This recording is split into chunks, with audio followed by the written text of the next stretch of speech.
Okay, so I'm calling it working in the remote. Yeah, so I think my story is about working in the remote. So let me take you to the remote place straight away. Place called Chumathang in Ladakh, which is 130 miles from Leh and 11,500 feet high. And this is what our camp looked like in the winter. And this is what it looked like in the summer. So I was part of a unit which was posted here. And the unit was 5 Assam Regiment. And when I say a unit, it's the smallest self-sufficient fighting unit of the Indian Army. And a unit has got about 1,000 people. So what are 1,000 people doing here in this post in Ladakh? Okay, so they are manning these mountains. So these lovely mountains, 500 people on this mountain and 500 people on this mountain. And we're guarding the axis to prevent any Chinese aggression coming in through this axis. This axis happens to be the Indus River axis, the river that is flowing down. And that's what the unit is doing there. Now, while the unit is posted in a typical defense posture, one of the activity that we do is we send small teams on the border and for vigilance, and we call that patrolling. So I'm going to share the story of one such patrol that I went on, and that patrol was LRP. LRP is the long range patrol, and long range patrol is a specialized patrol where you have to sometimes cross the enemy border, cross the international border, and go into the enemy territory. And there could be a chance of being caught as a prisoner of war and stuff like that. But I'm not going to share the story of the patrol, but what happened after the patrol. Okay, so just to give you an idea, let's look at this map of India, northern India. And there are lots of things to see there, but let me just bring your focus down to, you see Srinagar, you see Kargil. I hope you guys can see the mouse that I'm dragging.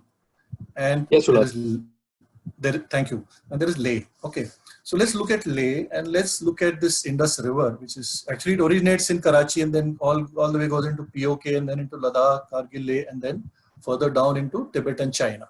Okay. Now I showed you this place, Chumathang. The Chumathang is here. If you can see my, pointer.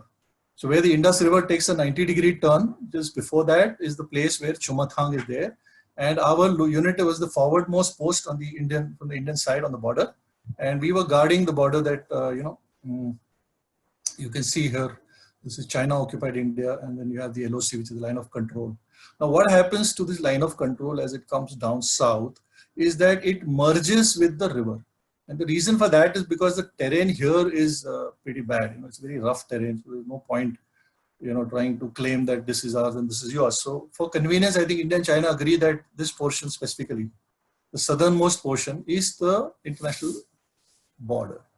So now I had to go on this patrol. So we started from Chumathang and, we took a 3-ton, 30 of us in a 3-ton went and, plonked somewhere on the border. We set up a base camp and we did this patrol for a few days. Yeah. So the terrain was very rough, as you can see, and then 3 days we were up and down in the day and in the night, traversing the ridges and trying to find the enemy information that we were sent for. That's what a patrol does. You get enemy information. And because it was an LRP, it was a long range, it was 5 days, it was longer distance, and we had to actually take a vehicle.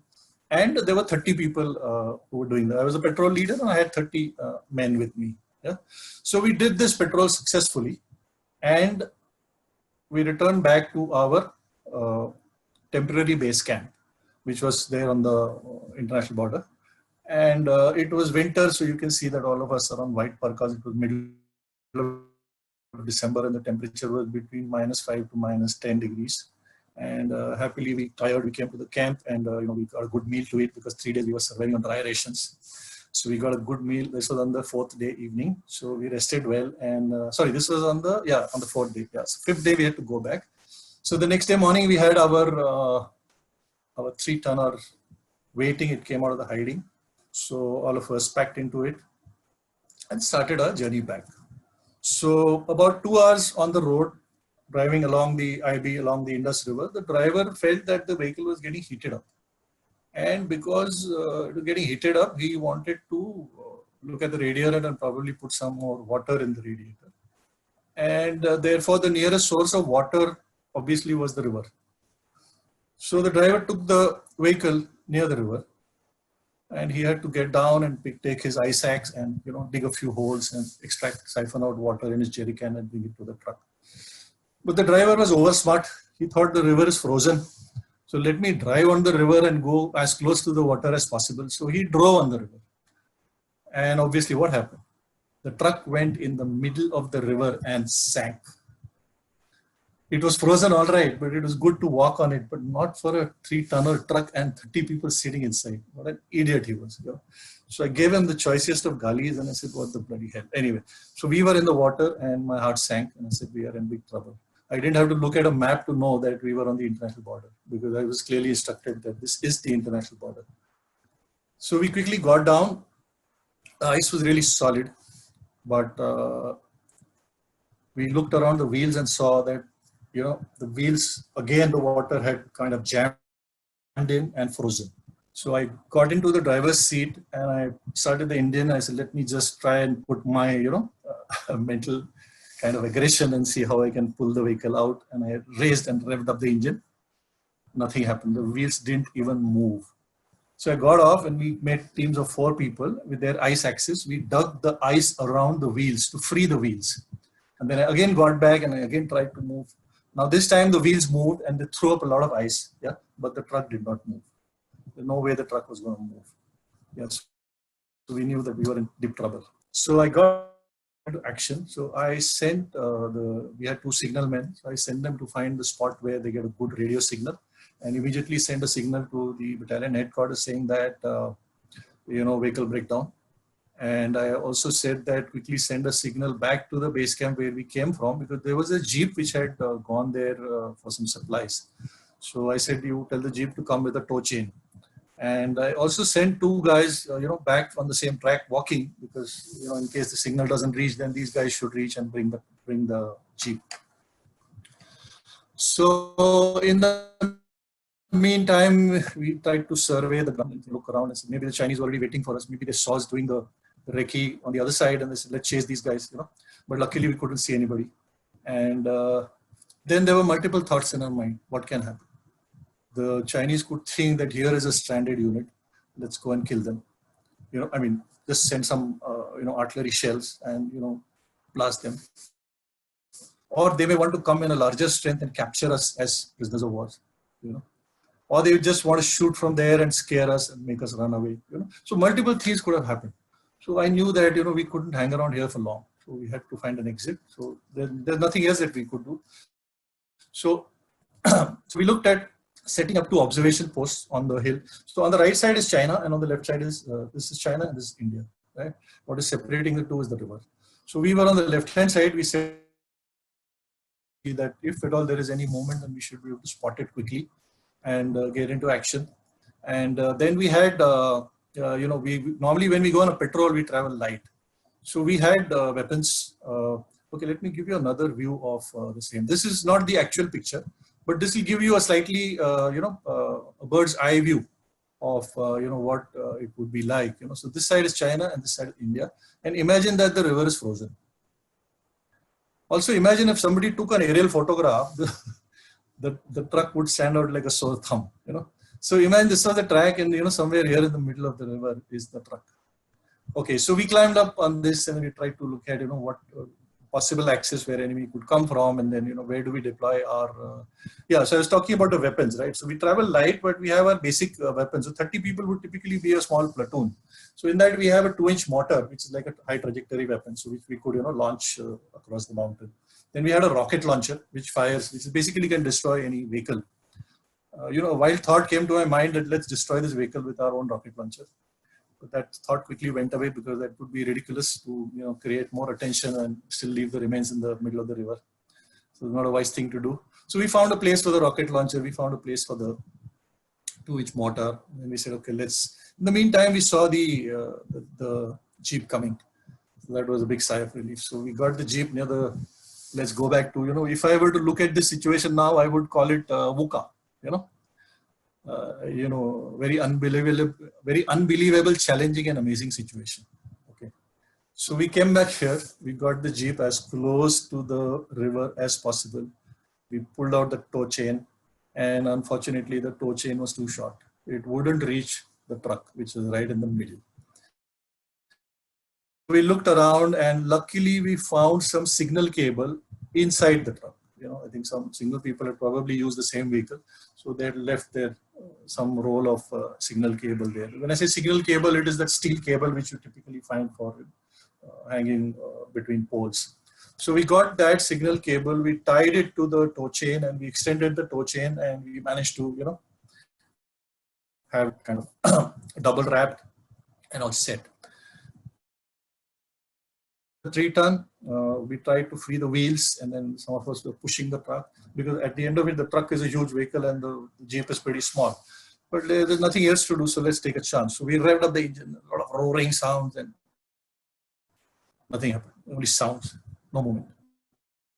Try some more. So then again, we freed up the wheels and then again, let's try with renewed aggression. So again, we tried the same thing, a lot of roar and what happened? And the tow chain broke, cracked. So there was no way this Jeep was going to get the truck out. The tow chain broke and that was the end of it. So I reconciled to the fact that we have to spend the night there. So I thanked the Jeep guy. They're from RAW, Research and Analysis Wing. 2 guys sit right in the front. So they were nice enough to bring that Jeep. I said, thank you very much. You can go back. And then I asked guys to unload the truck, all the weapons and ammunition and everything. Also food. Because we had finished a 3-day patrol. At the end of it, we had a good dinner the previous night. And in the morning, the cook had, we had breakfast and the cook had prepared packed lunch. So we had a packed lunch. And I told you guys, hey, this is your lunch and this is your dinner. So be very careful when you're going to have it. So we unloaded the truck and then we decided to deploy ourselves. Yeah. Okay, so we went up the hill and we tried to find positions where we can, get a good line of sight. At the same time, we are completely concealed. So we had this weapon, which is the light machine gun. That's the only automatic weapon that we have, which can fire long range, in an automatic burst fire, which has a bipod. So the idea is to actually lie down on the ground and look at the line of sight and the view that you get and the range across which you can fire. Yeah. And at the same time, you need to be concealed so that the enemy from the opposite side is not able to see you. So it takes a little bit of, drill that we do to get to the right position. And we had to do that for each and every. We operate in a buddy system. So, the 2 riflemen are together and 2 guys with the light machine gun and we deployed. The idea is to maximize the firepower. Using the existing firepower, we need to create the maximum impact on whatever enemy that we are targeting at. So, we achieved. Yeah, you must be thinking a lot of photographs and who these guys are. Okay, here you might recognize somebody. Yeah. So in the middle, there's a guy who was the patrol commander. And so having deployed, so basically 3 essential things that we had to do. One is we had to maximize the firepower. Second is we had to ensure fire discipline. And the third was what we call as an exit plan. So the first was done, we had adequate firepower and we had deployed it in a best possible way at that time. And this next one was fire discipline. Yeah. So fire discipline is that just because you have a gun and you have ammunition doesn't mean that you keep shooting around, right? So basically we need to inculcate and we need to follow fire discipline. It's one of the most difficult things during war. So I had this task of kind of making sure that everybody knows. So I had to go to each and every guy and ask him कि सामने दुश्मन दिखेगा तो क्या करेगा? सब fire नहीं करेगा. फायर नहीं करेगा? नहीं साहब, फायर करेगा. लेकिन आपका सिग्नल देखने के बाद फायर करेगा. Good, shabash. So I have to do that with every guy. So what is the signal that I had? The signal was that I was carrying a Sten gun. It's a 9mm Sten gun, which you can fire from the hip or from the shoulder. And it is capable of doing burst fire, rapid fire. While all the other guys are having a rifle, 7.62 mm rifle, which is capable of firing single shots, but it has a longer range. You can target an enemy 300 to 500 meters away and with fair accuracy. While a Sten gun is typically a weapon used for close quarter battle. But as officers, it is a style that we carry a Sten gun and everybody carries a rifle. Anyway, so the signal was that I will fire the first burst. Till you hear that, you will not open fire. And I had to do this with each of these guys, make sure that they listen to what I've said. Yeah. So then that having done, the third part was the exit plan. For whatever reason, if there is bombing or if there is a situation that we cannot hold on to the ground anymore, then we need to retreat. And the way to retreat is what we call as a fire and move. And for that, I was to give a signal, and I said I'll give a signal of we carry a very light pistol, and with the pistol I said I'll give a signal of red over red. That means I'll fire 2 red pellets, which will flare up in the sky, and that's a clear signal for everybody to retreat. So when you retreat, means there's one team that will continue to fire and engage the enemy, while the other team will take a backtrack, and then they will take a position and they will open fire. And the first team moves, and that's a fire and move kind of a drill. And then we had decided a point where we would meet on the map. So we have these detailed maps with us so that we know each and every spot on the ground. So these were the 3 things that we did, and then we said, okay, now we are all set. Okay, so again, imagine that it is okay. So the day went by and it was evening. So imagine, and it was winter. So imagine the snow everywhere, and this is frozen, and the truck is here, and it was a half moonlight. So the thing is, in a place like Ladakh, there is a rarity of atmosphere. So where on one hand there is, because of less oxygen, you get tired very fast, but the visibility is very good because the air is very clear. So we had good visibility, and we were somewhere on this hill feature here. Yeah, you can just imagine, because this is not the actual picture. Right? So we waited. We said, "Chalo, first light happened, then midnight happened, and then after about 1 o'clock, we could see some enemy activity here. We could see some movement here. Yeah, I think you guys can see my mouse. So on the slope there is a little, hill kind of a protrusion here. So here we could see some movement, and we counted not 1, not 2, not 5, not 10, 14 of them, 14 Chinese soldiers. They crossed over and kind of took position here and were closely observing our truck and trying to look on the other side for any movement. And I was very confident that we were completely entrenched and we couldn't be seen. So this went on for about, our guys were all excited, because they saw Chinese patrol coming in. So 14 guys here. So after about 20-30 minutes, they started moving down. Okay, they started moving down, and they came to something like here, very, very, very, very close to the truck.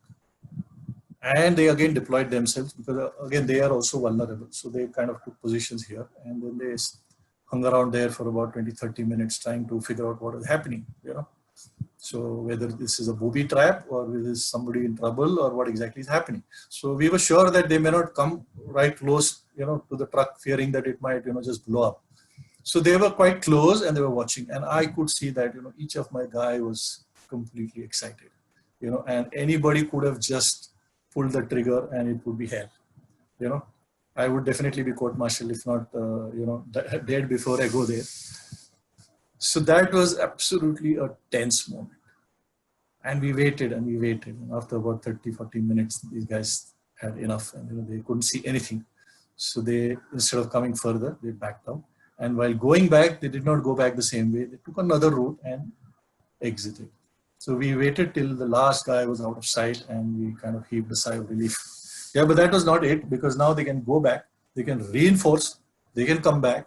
Now they know the location, they can give the grid reference and have the artillery, fire a few bombs.